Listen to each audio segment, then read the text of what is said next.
الحمد لله نحمده ونستعينه ونستغفره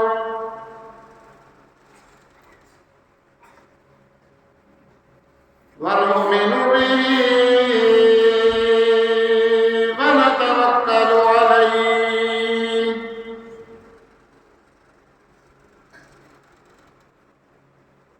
ونعوذ بالله من شرور أنفسنا ومن سيئات أعمالنا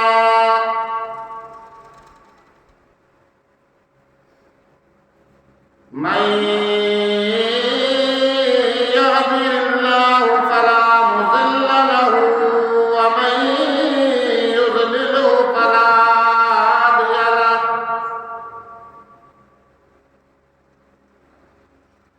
ونشهد أن لا إله إلا الله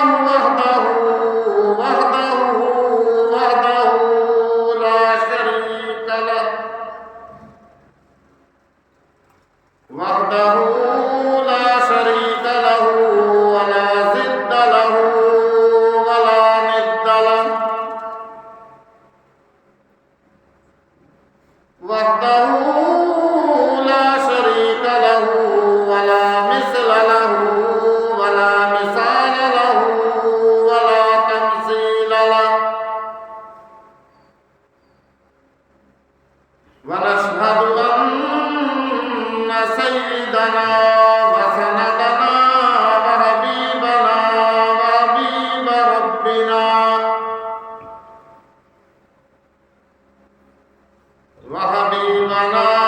وحبيب ربنا وطبيبنا وطبيب قلوبنا ومولانا محمد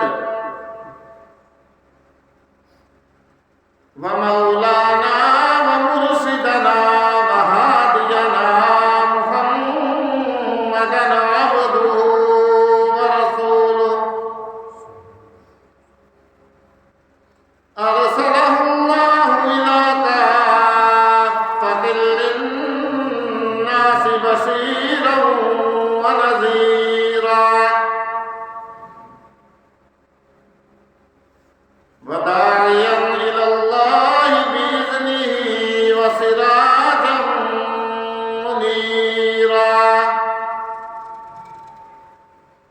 يا أيها النبي إنا أرسلناك شاهدا ومبشرا ونذيرا أما بعد فأعوذ بالله السميع العليم من الشيطان الرجيم بسم الله الرحمن الرحيم الذين يبلغون رسالات الله ويخشونه ولا يخشون أحدا إلا الله وكفى بالله حسيبا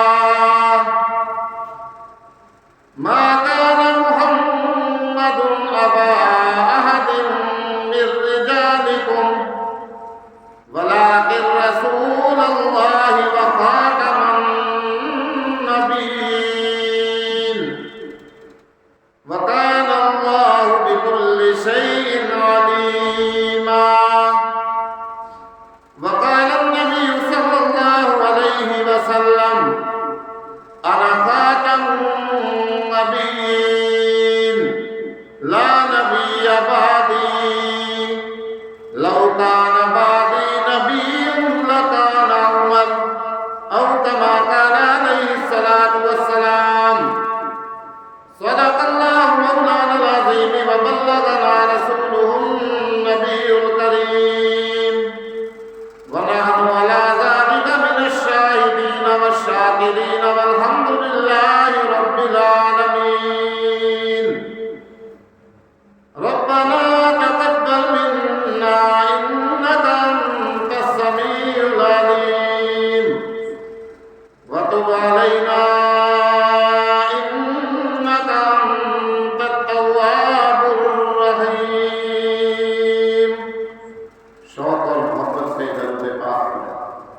مجيد هو الحبيب الذي ترجى شفاعته لكل هول من الأهوال مقتحم يا رب صل وسلم دائما أبدا على حبيبك خير الخلق كلهم سبحانك لا علم لنا إلا ما علمتنا إنك أنت العليم الحكيم رب اشرح لي صدري ويسر لي أمري واحلل عقدة من لساني يفقهوا قولي اللهم رب زدني علما اللهم رب زدني علما اللهم رب زدنا علما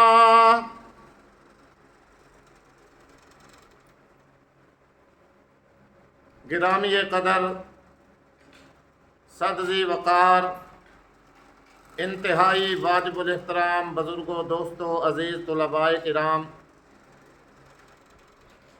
گزشتہ جمعۃ المبارک کے موقع پر میں نے آپ حضرات کے سامنے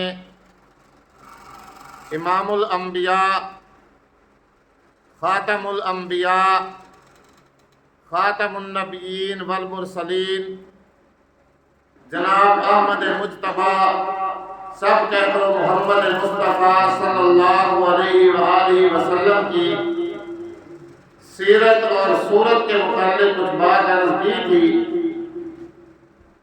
کہ آپ علیہ السلام کی صورت بھی اعلیٰ اور آپ کی سیرت بھی اعلیٰ، نہ قیامت تک آپ جیسا کوئی صاحب حسن و جمال پیدا ہوگا اور نہ قیامت تک آپ علیہ السلام جیسا صاحب کمال پیدا ہوگا۔ بچے تو دنیا کے اندر بہت آئیں گے، انسان تو دنیا کے اندر قیامت تک بہت آئیں گے، لیکن پیارے آقا حضرت محمد الرسول اللہ صلی اللہ علیہ وآلہ وسلم کی صورت اور سیرت کا مقابلہ کوئی بھی نہیں کر سکتا، کیونکہ جس سانچہ کے اندر اللہ رب العزت نے آپ علیہ السلام کی صورت بنائی تھی وہ سانچہ ہی توڑ دیا گیا۔ حسینہ جمیلہ دا منہ توڑ دیتا، محمد بنا کے قلم توڑ دیتا۔ اب ایس جیسا آپ صلی اللہ علیہ وسلم جیسا خوب صورت اور خوب سیرت دنیا کے اندر قیامت تک اور کوئی بھی نہیں آ سکتا، لیکن عام طور پہ ماہ ربیع الاول کے اندر آپ علیہ السلام کی صورت کا بیان ہم بہت زیادہ کرتے ہیں۔ اس کی وجہ یہ ہوتی ہے کہ اس کے اندر ہمیں کرنا کرانا کچھ نہیں پڑتا، اور جب سیرت کا بیان ہوگا تو ہمارے اوپر بہت ساری پابندیاں عائد ہوں گی، بہت ساری باتیں ہم کو اپنانا ہوگی، اس لیے سورت کے مقابلہ میں سیرت کا بیان بہت کم کیا جاتا ہے۔ سورت کے اندر تو یہ ہوتا ہے کہ آپ علیہ السلام کا چہرہ مبارک ایسا تھا، آپ کے بال ایسے تھے، آپ کی آنکھیں ایسی تھی، آپ کا قد و قامت ایسا تھا، آپ کی ناک ایسی تھی، جی وغیرہ وغیرہ، اور کہیں بھی ہمیں یہ حکم نہیں دیا گیا کہ جیسا آپ علیہ السلام کا چہرہ تھا ہم ویسا چہرہ بنائیں، یا جیسا آپ کا قد و قامت تھا ویسا ہم قد و قامت بنائیں۔ اس کے اندر زیادہ سے زیادہ یہ ہوتا ہے خوشی منا لی، مٹھائیاں بانٹ دی، جھنڈیاں لگا دی، اور خود مٹھائی کھا بھی خود ہی دی، کیک کاٹ دیے وغیرہ وغیرہ۔ لیکن جب سیرت کا موضوع آتا ہے، سیرت کا بیان آتا ہے، تو اس کے اندر یہ چیز ہوتی ہے کہ آپ صلی اللہ علیہ وآلہ وسلم کا اخلاق کیسا تھا، گفتار کیسی تھی، آپ کا کردار کیسا تھا، آپ نے نماز کس طرح پڑھی، آپ نے گھر والوں سے بیویوں سے سلوک کس طرح کیا، پڑوسیوں سے سلوک کس طرح کیا، شاگرد مریدین صحابہ کرام سے برتاؤ آپ کا کیسا تھا، آپ کا لین دین کیسا تھا، آپ گفتگو کس طرح فرمایا کرتے تھے، آپ چلتے کس طرح تھے، آپ روزہ کس طرح رکھتے تھے، وغیرہ وغیرہ۔ تو سیرت کے اندر یہ ساری چیزیں موضوع میں ہوتی ہیں، اس لیے ہمیں حکم یہ دیا گیا کہ جس طرح اللہ کے نبی صلی اللہ علیہ وآلہ وسلم عمدہ اخلاق کے مالک تھے، ہمیں بھی چاہیے کہ اس طرح ہم اخلاق اپنائیں۔ جس طرح آپ نماز پڑھتے تھے، ہمیں چاہیے ہم نماز اس طریقہ کے مطابق پڑھیں۔